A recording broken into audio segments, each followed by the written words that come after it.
This video is going to show you how you can begin to cut out your stencils for your bunting.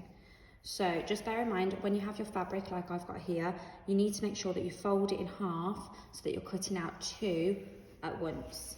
So I'm going to estimate how much I need to fold here, and then I'm going to use my stencil.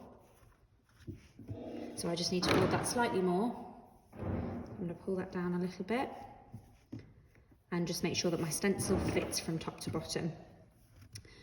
Okay, and once you've done that, okay, you can draw a pencil outline around that stencil so that it will be ready to cut out. So that fits here, and make sure you're being sensible with your fabric. So make sure in this piece, for example, don't put, okay, the stencil right in the center there, because then all of this fabric here is all wasted. Okay, you could get 1, 2, 3 flags out of that. Okay, so draw a pencil outline around the side of the stencil, okay, on either side. Once you've done that and you've got the shape of your flag in place, just pop a pin through the center of the material, okay, so that stays together when you're cutting.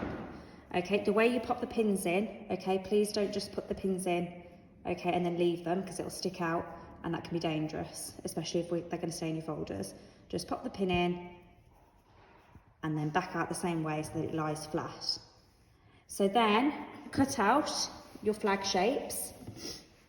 Some of them, okay, where you've got the fold at the top, okay, you need to make sure you cut along this fold, because otherwise you're gonna sew these together down both sides, and then when you fold the flag inside out so that the raw edge is on the inside, you won't be able to fold it inside out because this is already sewn up. So you need to just get your scissors and just make sure that you cut that open all the way along the top. Once you've done that, if you haven't already pinned them, just make sure that you pin each pair of flags together, because you know that you cut that out together so they fit together perfectly. So just use your pin and make sure that sits in there if you haven't done so already on your first steps. And then put your flags to one side. Your next steps with your flags are going to be to iron these so that they sit nice and flat together, and then you can start to sew out the raw edges.